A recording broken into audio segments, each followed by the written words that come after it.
জেলে পাঠানোর হুমকি দিল বিরোধী দলনেতা শুভেন্দু অধিকারী এবং বিরোধীদের অভিযোগ যে ভুল তথ্য যদি আপলোড করে চাপ দেওয়া হচ্ছে ভুল তথ্য দেওয়ার জন্য বা এরকম কিছু।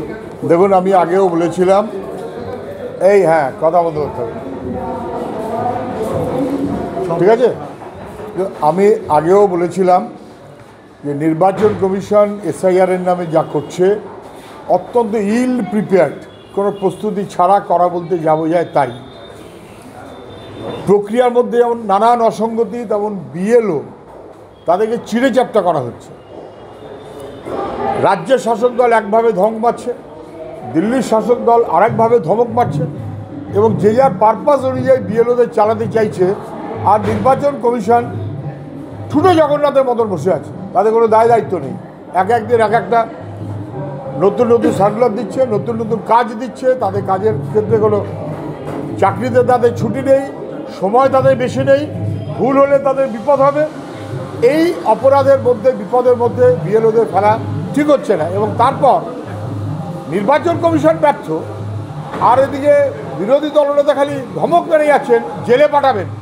প্রথম জেলে যাওয়া যাদের উচিত তারা এই রাজ্যের সরকারের যারা মন্ত্রী ছিলেন, এখনও আছেন যারা তৃণমূলের সঙ্গে আর ছিলেন, এখন নেই, শুভেন্দু অধিকারী। অপরাধী এরা, বিএলওদের কি জেলে ঢোকাবে? তথ্যে যদি কোনো গরমিল থাকে সেই ক্ষেত্রে তথ্যে যদি কোনো জেল হতে পারে বা তাদের চাকরি যেতে পারে।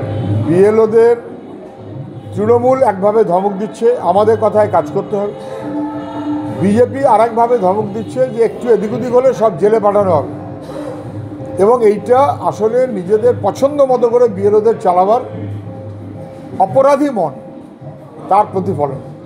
ভুল যাতে না হয় সেটা দেখা উচিত, এ নিয়ে কোনো সন্দেহ নেই, কিন্তু তার জন্য নির্বাচন কমিশনকেও ছানবিন করতে হবে, একবার তিনবার দেখতে হবে, টাইম দিতে হবে। আমি টাইম দেবো না কিছু না, আর বলির পাঠা করব বিএলওকে। নির্বাচন কমিশনের এই মনোভাব আর বিজেপির মনোভাব দুটো সমার্থক হয়ে যাচ্ছে। শেখ হাসিনাকে মৃত্যুদণ্ড দিয়েছে আজকে আন্তর্জাতিক অপরাধ ট্রাইব্যুনাল বাংলাদেশে, এই বিষয় নিয়ে আপনি কিভাবে দেখছেন? বাংলাদেশের ঘটনাবলী গভীর উদ্বেগের বিষয়, বেশ কিছুদিন ধরে সবাই বুঝতে পারছেন। আজকে ওখানে আদালত শেখ হাসিনা এবং আরও একজনকে মৃত্যুদণ্ডে আদেশ দিয়েছে। এমনি এটা সবাই জানেন যে মৃত্যুদণ্ড সাধারণভাবে মানবাধিকারের বিবেচনায় এখনকার দুনিয়াতে চলে না। তার চেয়েও বড় কথা হচ্ছে যে একটা প্রতিহিংসার মনোভাব নিয়ে আর একটা মৌলবাদী মনোভাব নিয়ে বাংলাদেশে যদি কেউ চলে, সেটা বাংলাদেশের পরিস্থিতিকে আরও বিপজ্জনক করবে। বাংলাদেশের মানুষ তা পছন্দ করবেন না। অন্য একটা দেশ নিশ্চয়ই তারা অনেক ভালো বুঝবে, কিন্তু এটা সব মিলিয়ে গভীর উদ্বেগের সৃষ্টি করছে, যেমন বাংলাদেশে তেমন আমাদের এই উপমহাদেশে। এই মুহূর্তে ভারতের কি করা উচিত আপনার মনে হয়? আপনি ওইটা কথা বলতে ভুলে গেছেন। মুজিবরের বাড়িতে কি বুলডোজার মেরেছে আজকে? না, এখনো ওখানে বুলডোজার সামনে রয়েছে, মেরেও দিয়েছে বলে সে খবরটা। দেখুন, বাংলাদেশে আজকে ঘটনা দেখুন, একই দিনে দুটো ঘটনা। হাসিনার মৃত্যুদণ্ড ঘোষণা হলো, মুজিবুর রহমান তার বাড়ির সামনে বুলডোজার দাঁড় করানো আছে। একদম মৌলবাদী মনোভাব বলতে যাবো যে এসব তার প্রতিফলন।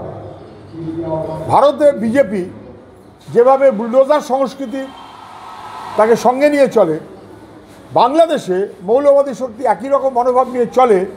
দুয়ে দুয়ে মিলে যাবে এরপর, এটা আমরা কখনো হোক চাই না। সেই কারণে আমি জানি না ভারত সরকার বিবেচনা কি করছে, কি বলবে। বিদেশ, আমাদের পররাষ্ট্র দপ্তরের যথাযথ মনোভাব প্রকাশ করা উচিত, কিন্তু বাংলাদেশে যা পররাষ্ট্র দপ্তর আর বিদেশ দপ্তর একই। বাংলাদেশে যেভাবে নাগরিক অধিকারের ওপর আক্রমণ হচ্ছে, মৌলবাদী হামলা হচ্ছে ইত্যাদি, এগুলো কখনোই সঠিক বলে মনে হয় না। ভারত সরকারকে যথাযথ ভূমিকা নেওয়া উচিত।